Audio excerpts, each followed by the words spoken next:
The morning sun cast long shadows across the twisted metal and scorched concrete of Pearl Harbor as Lieutenant Commander Joseph Rochefort hunched over his desk, surrounded by towers of intercepted Japanese messages. It was late April 1942, and the cryptanalyst hadn't seen his family in weeks.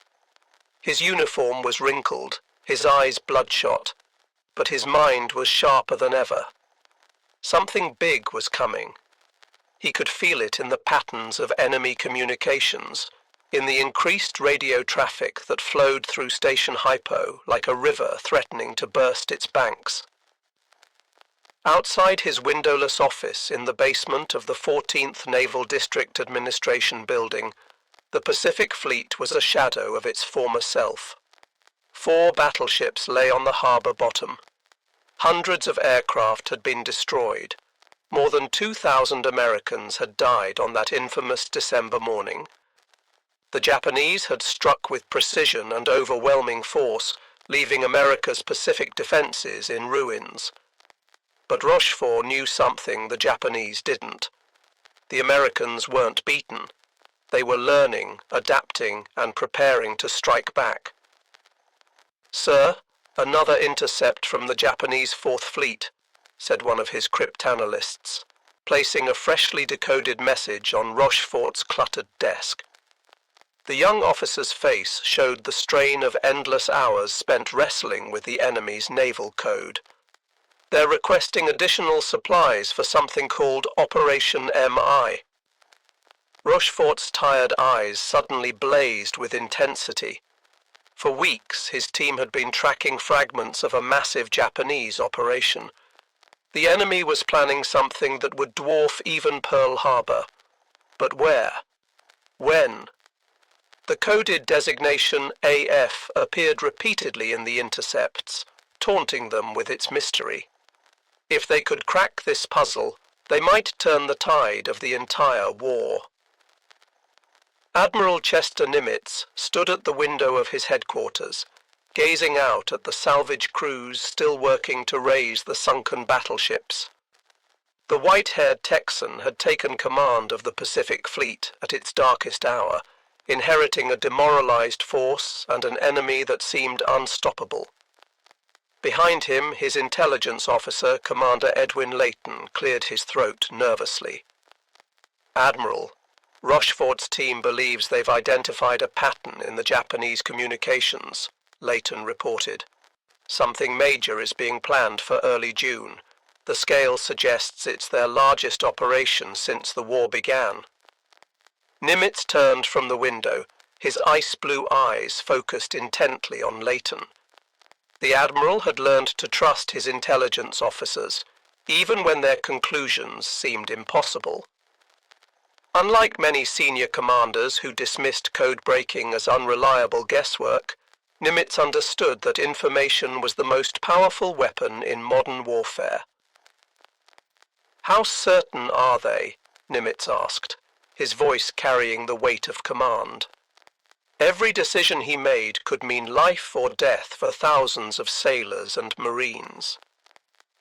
"Rochefort stakes his career on it, sir," Layton replied without hesitation. "He believes the target is somewhere in the Central Pacific. His team is working around the clock to pinpoint the exact location." The Admiral nodded slowly. If Rochefort was right, this could be the opportunity they desperately needed. The Japanese had been advancing across the Pacific like a tidal wave, capturing island after island, building an empire that stretched from the home islands to the shores of Australia. But every empire had its limits, and perhaps the enemy was finally overreaching. Down in the Cryptanalysis Center, Rochefort's team worked with feverish intensity. The basement room was thick with cigarette smoke and the smell of stale coffee. Banks of IBM tabulating machines clattered endlessly, sorting through thousands of code groups. Men and women in rumpled uniforms pored over worksheets, searching for patterns in the seemingly random characters. "I've got something," announced Lieutenant Commander Wesley Ham Wright, one of Rochefort's top cryptanalysts. The Japanese keep referencing water desalination equipment for AF. Why would they need special water supplies for a major naval base?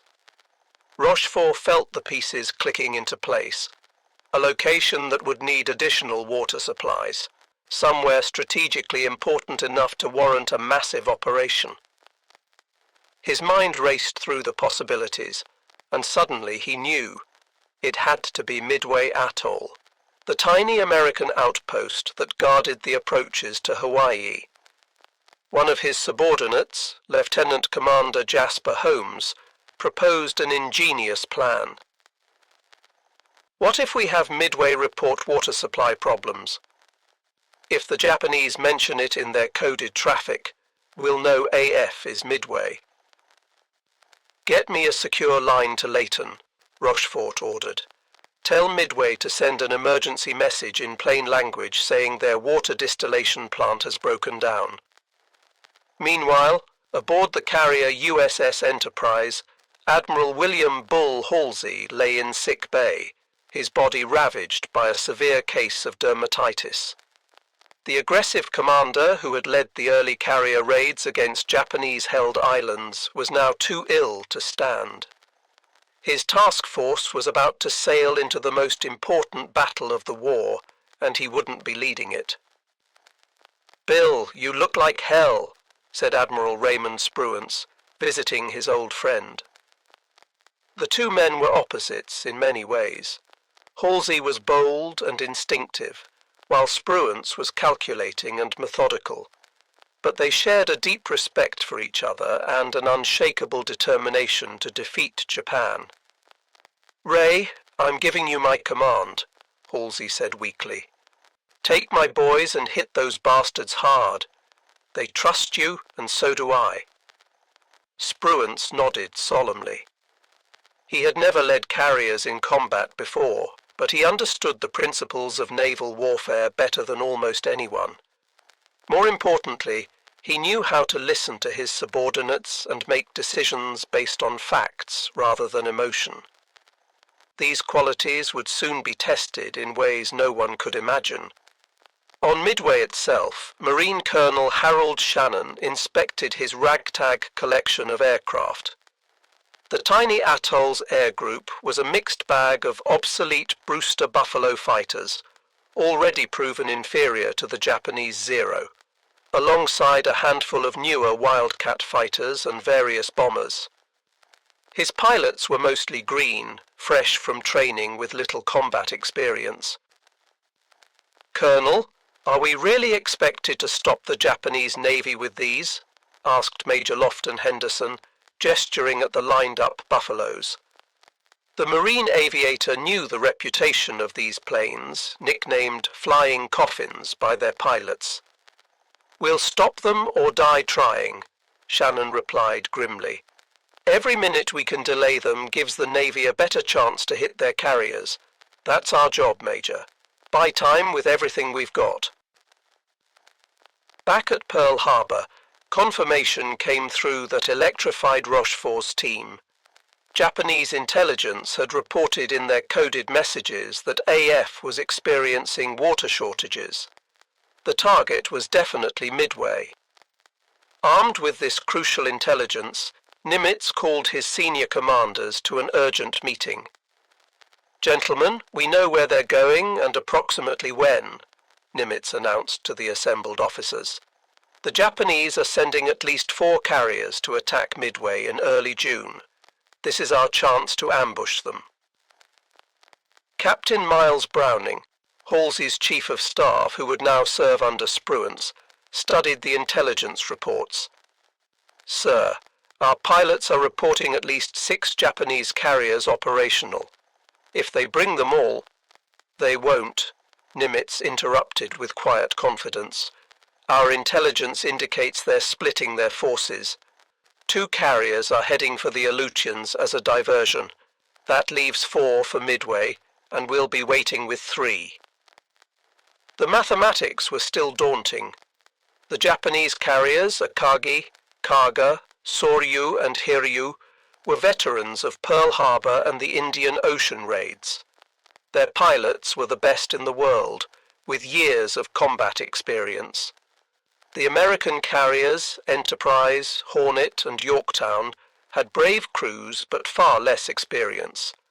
Moreover, Yorktown had been badly damaged at the Battle of Coral Sea and was limping back to Pearl Harbor. "How long to repair Yorktown?" Nimitz asked, turning to his maintenance officer. 3 months minimum, Admiral." She took bomb hits that went deep into her structure. There's significant damage to her flight deck and fuel systems. "You have 3 days," Nimitz said flatly. "Whatever it takes, I want that ship operational and sailing with the others." The maintenance officer's jaw dropped, but he saw the determination in Nimitz's eyes. "Yes, sir. We'll work around the clock." As May drew to a close, Pearl Harbor became a hive of desperate activity. 1,400 workers swarmed over Yorktown, welding, hammering, and installing new equipment. The repairs that should have taken months were compressed into 72 hours of superhuman effort. Men worked until they collapsed from exhaustion, knowing that every rivet they drove, every plate they welded, might make the difference between victory and defeat. Lieutenant Commander John Thatch, one of the Navy's premier fighter tacticians, gathered his pilots aboard Yorktown. He had developed new tactics specifically to counter the superior maneuverability of the Japanese Zero, which had dominated every aerial engagement so far. "Listen up," Thatch addressed his young aviators. "The Zero can outturn us, outclimb us, and it's faster. But it's lightly built. Our Wildcats can take punishment and keep flying. We're going to use a new formation I call the Thatch Weave. Work in pairs, cover each other, and never try to dogfight a Zero one-on-one." Among the pilots was Ensign George Gay, fresh from flight school with barely 300 hours of flight time. The young Texan tried to hide his nervousness as Thatch explained how they would attack the Japanese fleet. The torpedo bombers would go in low and slow, perfect targets for enemy fighters and anti-aircraft fire. Everyone knew it was practically a suicide mission, but no one voiced their fears. In the intelligence offices, analysts worked to piece together the complete Japanese order of battle. They knew Admiral Isoroku Yamamoto, the architect of Pearl Harbor, was personally commanding the operation. The strike force would be led by Admiral Chuichi Nagumo, who had commanded at Pearl Harbor. The intelligence painted a picture of overwhelming Japanese confidence. They were coming to finish what they had started 6 months earlier. "They're bringing everything," reported one of Nimitz's planning officers. "Battleships, cruisers, destroyers, transports with invasion troops. They intend to take Midway and use it as a base for further operations against Hawaii." "Let them come," Nimitz responded calmly. "The bigger the force, the more they have to lose." On May 28th, Task Force 16, centered on Enterprise and Hornet under Spruance's command, slipped out of Pearl Harbor. The carriers were screened by cruisers and destroyers, their crews at battle stations. 2 days later, on May 30th, Yorktown followed, her hull still bearing fresh welds and patches. The 3 carriers would rendezvous northeast of Midway at a position designated Point Luck, perfectly positioned to ambush the approaching Japanese. Aboard Enterprise, Spruance studied the latest intelligence updates with his staff. The quiet admiral was known for his analytical mind and careful planning. Unlike the impulsive Halsey, Spruance calculated every move, considering all possibilities before making decisions. "The Japanese expect to achieve surprise," Spruance told his staff. "They believe our carriers are still in the South Pacific or back at Pearl Harbor. That overconfidence is our greatest advantage. We must use it wisely." Commander Wade McCluskey, commanding Enterprise's air group, prepared his pilots for what lay ahead. A veteran naval aviator, McCluskey understood both the capabilities and limitations of his aircraft and men. "When we find their carriers, we hit them with everything we've got," McCluskey briefed his squadron commanders. "The dive bombers will attack from high altitude while the torpedo planes go in low. Fighter cover will be limited, so speed and surprise are essential." Among McCluskey's pilots was Lieutenant Richard Dick Best, commanding Bombing Squadron 6. Best was known for his exceptional accuracy in dive bombing, a skill that would soon prove crucial. He gathered his own pilots for a more detailed briefing. "Remember, we're looking for their carriers, not the battleships or cruisers," Best emphasized. "I don't care how tempting the other targets look. We sink their carriers, and we win this war." As May turned to June, both fleets moved toward their fateful encounter. The Americans had positioned themselves perfectly, thanks to their code-breaking success. But intelligence was only part of the equation. The coming battle would be decided by the skill and courage of the pilots, the decisions of commanders under extreme pressure, and the thin margin between victory and disaster that characterized carrier warfare. On Midway itself, preparations reached a fever pitch. Every available aircraft was armed and fueled. Marines dug defensive positions in the coral sand. Radar operators scanned the skies continuously, knowing that the first warning of the Japanese approach would come from their screens. The garrison knew they were vastly outnumbered, but they also knew their role. Hold out long enough for the Navy to strike the enemy carriers. Commander Cyril Simard, Midway's senior officer, made a final inspection of the defences. The atoll's 2 small islands were packed with ammunition, fuel tanks, and aircraft. One well-placed bomb could turn the entire base into an inferno. But there was no choice. Everything depended on Midway holding out long enough for the carriers to do their work. As darkness fell on June 3, 1942, American PBY Catalina patrol planes spread out from Midway in long search patterns. These slow, ungainly aircraft would be the first to spot the approaching enemy.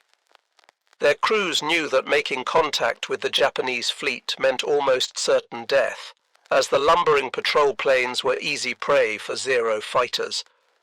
But finding the enemy was worth any sacrifice.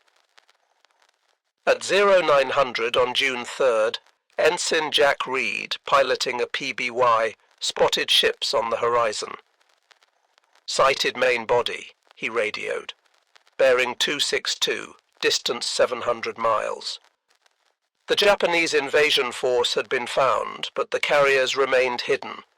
That afternoon, 9 B-17s from Midway attacked the invasion convoy but scored no hits. 4 PBYs equipped with torpedoes attempted a night attack, claiming 1 hit. While these attacks caused no significant damage, they alerted the Japanese that the Americans knew they were coming. At 0300 on June 4th, Reveille sounded aboard the American carriers. In ready rooms, pilots received final briefings and wrote last letters home. Mechanics made final checks on aircraft. Ordnance crews loaded bombs and torpedoes. 3 carriers with barely 230 aircraft were about to take on the pride of the Japanese Navy. The odds were steep, but the Americans had advantages. They knew the enemy was coming, they knew where to find them, and they had commanders willing to take calculated risks. Admiral Frank Jack Fletcher, in overall command aboard Yorktown, made the decision that would govern American tactics for the coming battle. Rather than keeping his carriers together for mutual protection, he would operate them separately, reducing the risk of all 3 being caught together. It was a gamble, but the entire operation was a gamble on a massive scale. As dawn approached on June 4, 1942, the stage was set for one of the most decisive battles in naval history. The Japanese came in supreme confidence, expecting to catch the Americans by surprise. Instead, they were sailing into a carefully prepared trap. The U.S. Navy, battered but not broken at Pearl Harbor, was about to demonstrate that American determination and ingenuity could overcome even the most daunting odds. At 04:30 hours on June 4th, the pre-dawn darkness over Midway was shattered by the roar of aircraft engines. Lieutenant Commander Joseph Tominaga led 108 Japanese aircraft from the 4 carriers toward their target.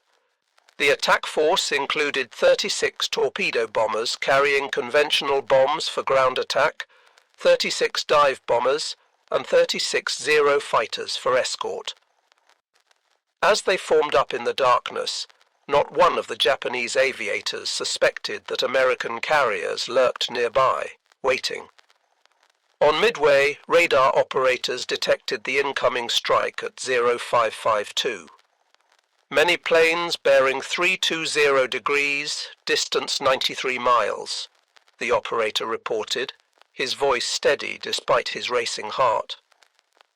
Air raid sirens wailed across the tiny atoll. Marines ran to their battle stations while pilots sprinted to their aircraft. Every flyable plane on Midway had to get airborne immediately or risk destruction on the ground.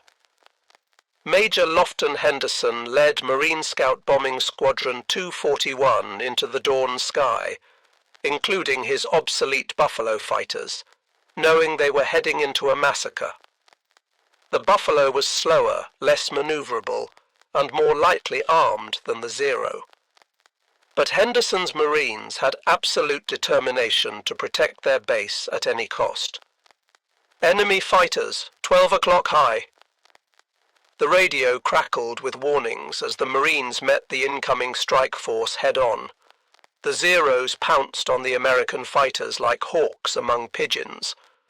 Within minutes, the sky was filled with burning American planes spiraling toward the ocean. Henderson's aircraft was among those shot down as he led his squadron's dive bombers in their attack. But the Marine sacrifice wasn't in vain. Their attack disrupted the Japanese formation and forced the bombers to take evasive action. More importantly, it bought precious time for Midway's bomber force to clear the island and head for the Japanese fleet, whose position had been reported by searching PBY patrol planes. At 0630, Tominaga's force reached Midway and began their attack runs. Bombs rained down on the airfield, fuel tanks and defensive positions. The island's anti-aircraft guns blazed away, filling the sky with black puffs of smoke. A direct hit on the power station knocked out Midway's radar. Another bomb set the fuel tanks ablaze, sending thick columns of smoke into the morning sky. But as Tominaga circled to assess the damage, he realized the attack had failed in its primary objective. The runways were cratered but repairable. Many defensive positions remained intact. Most critically, they had destroyed few aircraft on the ground because the Americans had gotten them airborne in time. Tominaga radioed back to Admiral Nagumo. "There is need for a second attack wave." This message would trigger a chain of decisions that would determine the battle's outcome. Aboard the Japanese carrier Akagi, Admiral Nagumo faced a dilemma. He had held back 93 aircraft armed with anti-ship weapons, torpedoes and armor-piercing bombs, in case American ships appeared. Should he rearm them with ground attack weapons for a second strike on Midway, or keep them ready for naval targets? At 0715, Nagumo made his fateful decision. Rearm the aircraft with bombs for land attack. Crews immediately began the laborious process of removing torpedoes and replacing them with conventional bombs. It was dangerous work on crowded hangar decks, with armed ordnance being moved around volatile aviation fuel and ammunition. Unknown to Nagumo, 200 miles to the northeast, American carriers were already launching their strikes. Admiral Spruance, commanding Enterprise and Hornet, had made the crucial decision to launch everything he had at maximum range. It was a calculated risk. His planes would barely have enough fuel to return, but it would catch the Japanese at their most vulnerable moment. "Pilots, man your planes!" The order echoed across the American flight decks. Lieutenant Commander John Waldron led Hornet's Torpedo Squadron 8, knowing the odds against his slow, vulnerable Douglas TB Devastators. In his ready room briefing, he had been brutally honest with his men. "If we run out of gas, we'll ditch together. If only one of us makes it through, he'll hit a carrier. May God be with us all." Among Waldron's pilots was Ensign George Gay, the young Texan who would soon become the sole survivor of his squadron. As Gay climbed into his Devastator, he checked his rear gunner's position. Radio man Bob Huntington gave him a thumbs up, trying to mask his own fear with bravado. By 800, the American strike was airborne, but scattered. The different squadrons became separated in the clouds, each group proceeding independently toward the estimated Japanese position. This lack of coordination would prove both a weakness and, paradoxically, a strength in the coming engagement. Meanwhile, Nagumo's problems were multiplying. At 0728, a scout plane from the cruiser Tone finally reported 10 enemy surface ships bearing 10 degrees, distance 240 miles from Midway, course 150 degrees, speed 20 knots. The pilot hadn't identified ship types, a crucial oversight that left Nagumo uncertain whether he faced carriers or merely a surface force. "Suspend rearming operations," Nagumo ordered. But confusion reigned on the Japanese hangar decks. Some aircraft were fully rearmed, others were half converted, and ordnance was scattered everywhere in the rush to complete the changeover. The delay would prove fatal. At 0820, the Tone Scout plane sent another report that chilled Nagumo's blood. "Enemy ships are accompanied by what appears to be a carrier." The Americans had carriers at sea, and his own aircraft were in chaos, caught between configurations. Worse, his first strike wave was returning from Midway, low on fuel and needing to land immediately. The first American attacks came from Midway-based aircraft, Marine dive bombers and Army B-17s attacking from high altitude. These uncoordinated attacks scored no hits, and the Japanese carriers easily evaded the falling bombs. Zero fighters slaughtered the Marine planes, but each failed attack forced the Japanese carriers to maneuver, delaying flight operations. At 0920, Lieutenant Commander John Waldron spotted the Japanese fleet through breaks in the clouds. His torpedo squadron was alone, having become separated from the fighters and dive bombers. Waldron knew attacking without fighter cover was suicide, but he also knew this might be their only chance.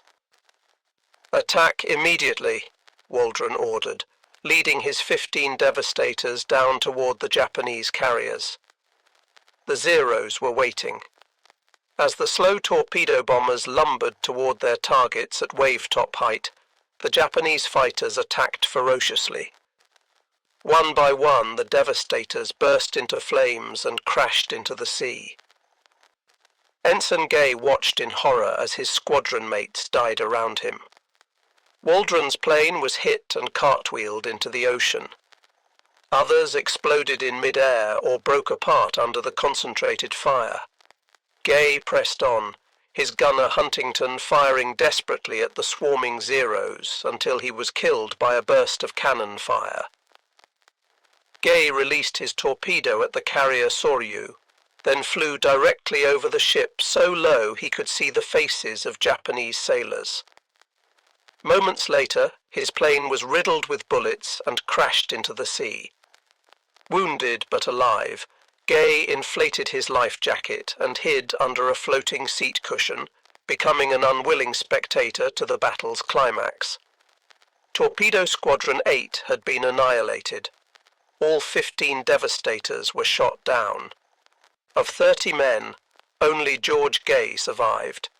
Their torpedoes, plagued by technical problems, either missed or failed to explode. But their sacrifice had not been in vain.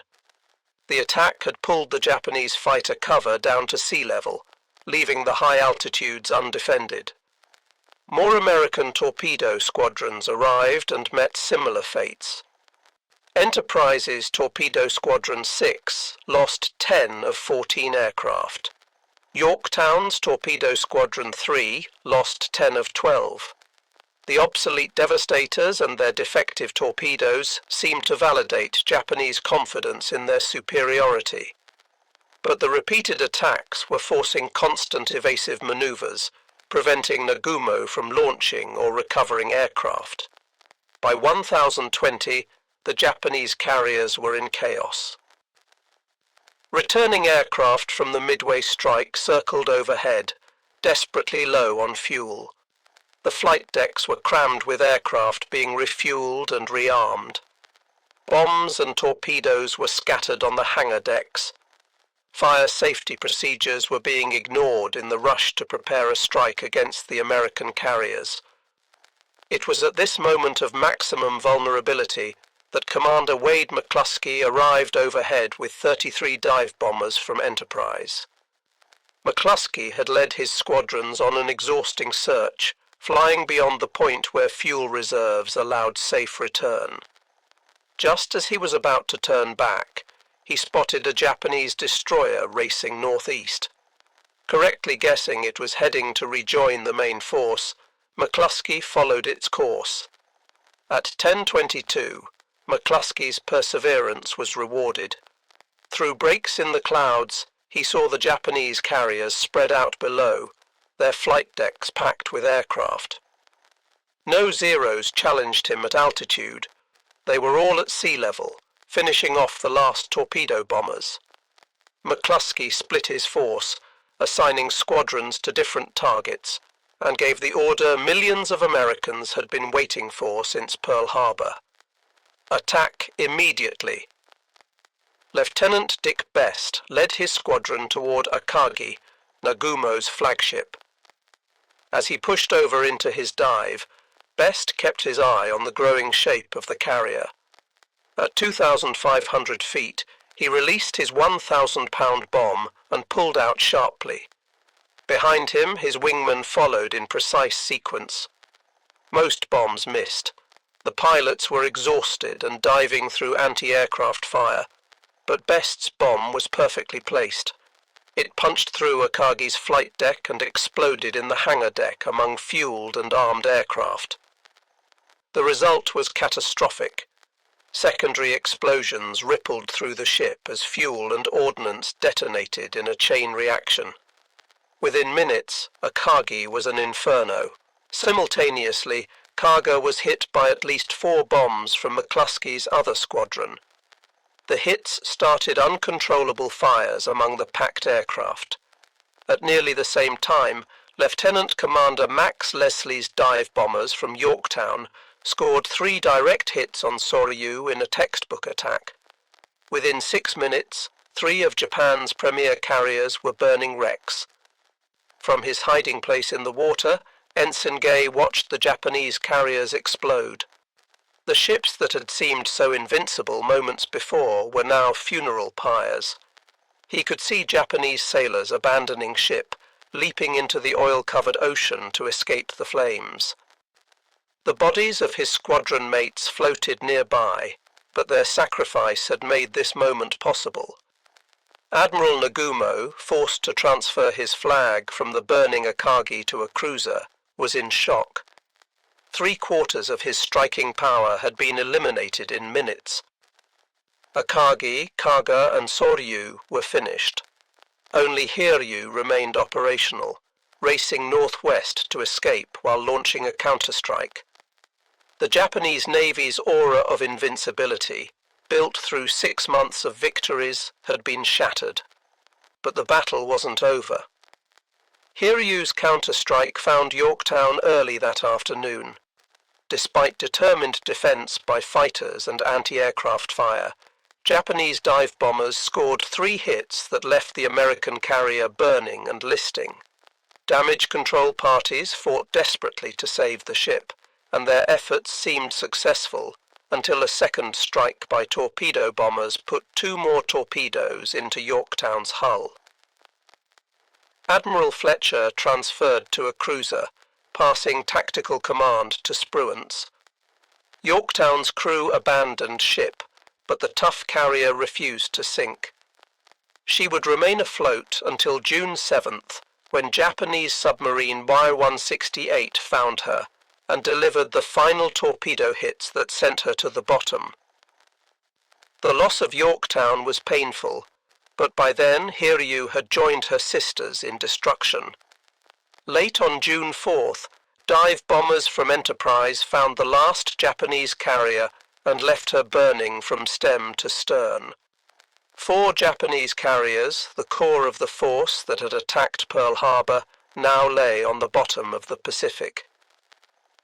As darkness fell on June 4th, American pilots returned to their carriers with barely fumes in their tanks. Many aircraft, damaged in combat or out of fuel, ditched in the darkening seas. Destroyers raced to rescue pilots from the water. The human cost had been high, but the strategic victory was complete. Admiral Spruance, cautious and calculating, resisted the temptation to pursue the retreating Japanese. He knew Yamamoto's battleships were somewhere in the darkness, and his pilots were exhausted.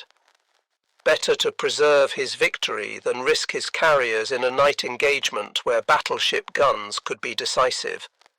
It was a controversial decision, but it proved correct. As June 5th dawned, American search planes found only burning hulks and scattered survivors where the Japanese fleet had been. The few remaining Japanese aircraft, launched from cruisers and the crippled carriers before they sank, made desperate attacks but achieved nothing. Over the next 2 days, American forces continued attacks on the retreating Japanese, sinking the heavy cruiser Mikuma and damaging other vessels. The statistics were staggering. Japan had lost 4 fleet carriers, 1 heavy cruiser, 248 aircraft, and 3,057 men, including many of their most experienced pilots. The Americans had lost 1 carrier, 1 destroyer, 147 aircraft, and 362 men. But the numbers only told part of the story. Japan's offensive capability in the Pacific had been permanently crippled. The initiative had passed to the Americans. In the aftermath, both sides sought to understand what had happened. For the Americans, the victory validated their faith in intelligence and calculated risk-taking. Nimitz's decision to trust his codebreakers, Spruance's careful tactical decisions, and the incredible courage of the pilots had combined to achieve what seemed impossible. For the Japanese, Midway was a stunning reversal that exposed fundamental flaws in their planning and doctrine. The assumption of superiority, the complex operational plan that dispersed their forces, the failure to adequately scout for American carriers, and the crucial minutes of vulnerability during the rearming process had all contributed to disaster. But perhaps the most important factor was the sacrifice of the American torpedo bomber crews. Their seemingly futile attacks had created the conditions for victory by disrupting Japanese operations and pulling down the fighter cover. Men like John Waldron and his squadron had known they were flying to almost certain death, but they pressed home their attacks anyway. As news of the victory spread, America erupted in celebration. After 6 months of defeat and retreat, the United States had won its first major victory against Japan. The road to Tokyo would be long and bloody, but Midway proved it could be traveled. The Japanese Navy, which had seemed invincible since Pearl Harbor, had been decisively beaten by a smaller American force. In Japan, the government hid the extent of the defeat from the public. Returning sailors were isolated to prevent word from spreading. The official story claimed a great victory, but the Navy knew the truth. The offensive phase of Japan's war was over. From now on, they would be on the defensive, trying to hold what they had conquered against an increasingly powerful American counteroffensive. The Battle of Midway became a turning point not just in the Pacific War, but in world history.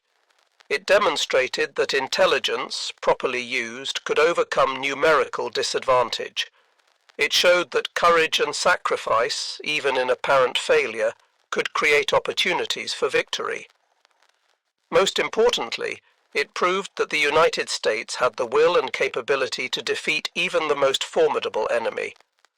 Admiral Nimitz, in his after-action report, gave credit where it was due, to the codebreakers who had uncovered the Japanese plan, to the commanders who had made crucial decisions under pressure, and above all to the pilots who had pressed home their attacks against overwhelming odds. But he also recognized the role of chance in war. Had the American dive bombers arrived 5 minutes later, after the Japanese had launched their strikes, the outcome might have been very different. The Japanese Navy would never recover from Midway. The 4 carriers lost represented years of construction and decades of pilot training that could not be replaced. While Japan would commission new carriers, they would never again achieve the combination of ships, aircraft, and experienced air crews that had made their early victories possible. For the young American pilots who survived, Midway was a defining moment.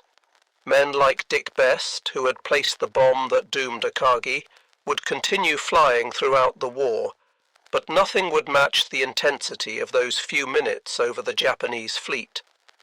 Others, like Ensign Gay, would carry the memory of fallen comrades for the rest of their lives. The battle also marked a revolution in naval warfare. For the first time, a major naval engagement had been fought entirely by aircraft, with the opposing fleets never coming within sight of each other. The age of the battleship was ending. The aircraft carrier was now the dominant weapon of naval warfare. In the broader context of World War II, Midway was America's Stalingrad, the point where a seemingly unstoppable advance was not just halted, but reversed. Combined with the grinding attrition of Guadalcanal that would follow, it marked the beginning of Japan's long retreat across the Pacific. The industrial might of America, fully mobilized for war, would produce ships and aircraft in quantities Japan could never match. The veterans of Midway would go on to fight in the Solomons, the Philippines, and eventually to the doorstep of Japan itself. They had learned that the Japanese could be beaten, that American training and equipment, properly employed, were more than a match for enemy skill and determination. For Japan, Midway exposed the fatal flaw in their strategic planning. They had begun a war against an enemy with 10 times their industrial capacity, believing that spiritual superiority could overcome material disadvantage.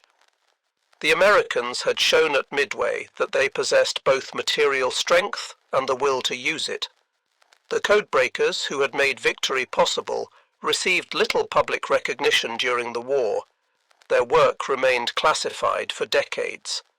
But officers like Rochefort and his team had arguably won the most important intelligence victory in American history.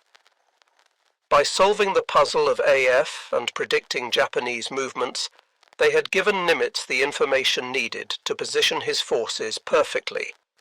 Lieutenant Commander Rochefort, despite his crucial role, would be reassigned shortly after Midway due to bureaucratic conflicts with Washington. His team's success had proven that intelligence could win battles, but inter-service rivalries would prevent him from receiving proper recognition until decades later. In 1986, he was posthumously awarded the Navy Distinguished Service Medal. As the years passed, Midway took on almost mythical status in American military history. It became the textbook example of how intelligence, courage, and tactical excellence could combine to achieve victory against superior forces. Military academies around the world studied the battle, seeking to understand how the Americans had achieved such a complete reversal of fortune. The human dimension of Midway should never be forgotten. Behind the strategic movements and tactical decisions were individual acts of heroism that determined the outcome. The Marine pilots who flew obsolete fighters against Zeros, the torpedo bomber crews who pressed their attacks without fighter cover, the dive bomber pilots who searched past the point of safe return, the damage control parties who saved ships, all contributed to victory. The Battle of Midway proved that democracies could fight and win against totalitarian enemies. The American carriers were crewed by citizen sailors, many of whom had been civilians just months before. They faced an enemy with years of combat experience and a tradition of victory. Yet when the moment came, these Americans performed with skill and courage that matched anything in their nation's history. The lesson of Midway resonates beyond its historical moment. It reminds us that apparent weakness can be turned to strength through intelligence and determination. That sacrifice, even in failure, can create opportunities for others. That technological superiority means nothing without the will to use it effectively, and that free nations, when threatened, can summon the courage to defend themselves against any odds. As the sun set on June 4, 1942, the tide of the Pacific War had turned decisively. The Japanese would fight on with characteristic determination for 3 more years, but the outcome was no longer in doubt. At Midway, a smaller American force had destroyed the heart of Japanese naval power and seized the initiative. Admiral Yamamoto's pre-war prediction had proven prophetic. He had warned that he could run wild for 6 months or a year, but after that he had no confidence. Midway occurred exactly 6 months after Pearl Harbor. The architect of Japan's early victories had understood that once America recovered and mobilized its strength, Japan's defeat was inevitable. At Midway, that inevitability became reality, written in the burning hulks of 4 aircraft carriers and the sacrifice of brave men who fought and died for their nations in the vast Pacific sky. The impact of Midway extended far beyond the immediate tactical victory. It demonstrated that the United States could gather intelligence, plan operations, and execute complex naval battles with precision. The coordination between codebreakers, planners, and combat forces had created a new model for modern warfare. Future operations would build on these lessons, combining intelligence gathering with tactical execution. For the individual sailors and airmen who fought at Midway, the battle represented a personal triumph over fear and adversity. Young men who had never seen combat performed acts of extraordinary courage. Mechanics worked through exhaustion to keep planes flying. Damage control teams saved ships that should have sunk. Radio operators maintained communications under fire. Each person's contribution, no matter how small, had helped achieve victory. The Japanese pilots and sailors who fought at Midway also displayed remarkable courage and skill. Despite the disaster that befell their carriers, they fought with determination until the end. Many chose death over surrender, going down with their ships or flying their damaged aircraft into the sea rather than be captured. Their sacrifice, though in a losing cause, reflected the warrior tradition that had made them such formidable opponents. In the aftermath of Midway, both navies would apply the lessons learned. The Americans would refine their carrier tactics, improve their aircraft, and develop better torpedoes, The Japanese would struggle to rebuild their carrier forces and train new pilots to replace those lost. But the fundamental shift in momentum could not be reversed. America's industrial production would soon flood the Pacific with new ships and planes, while Japan's resources dwindled. The Battle of Midway stands as one of history's most decisive naval engagements. In the span of a few minutes on June 4, 1942, the course of the Pacific War changed forever. American dive bombers, arriving at the perfect moment, struck Japanese carriers at their most vulnerable. The resulting destruction ended Japan's offensive capabilities and began the long American advance across the Pacific. Today, Midway Atoll is a wildlife refuge, its runways abandoned and its facilities crumbling. But the waters around it remain hallowed ground, where brave men from both nations fought and died in a battle that shaped the modern world. Their sacrifice reminds us that freedom requires vigilance, that intelligence and preparation can overcome seemingly insurmountable odds, and that ordinary people can achieve extraordinary things when their nation's survival is at stake.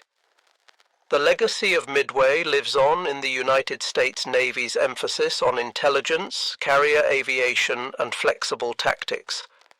It proved that naval warfare had entered a new age, where information was as important as firepower, where aircraft could sink the mightiest ships, and where victory went to those who could adapt fastest to changing circumstances. These lessons continue to guide naval strategy in the 21st century. As we remember Midway, we honor not just the victory, but the men who achieved it.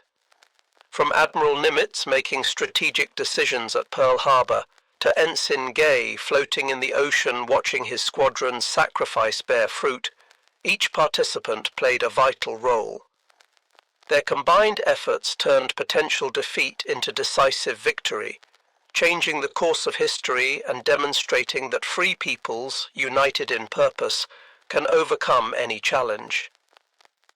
The Battle of Midway was more than a military victory. It was a triumph of intelligence over ignorance, preparation over complacency, and courage over fear. It showed that America had the will and ability to fight a global war and win. Most importantly, it proved that the values of democracy and freedom, defended by brave men and women, could prevail against tyranny and aggression. That lesson, learned in the waters around a tiny Pacific atoll, remains as relevant today as it was on that fateful June morning in 1942.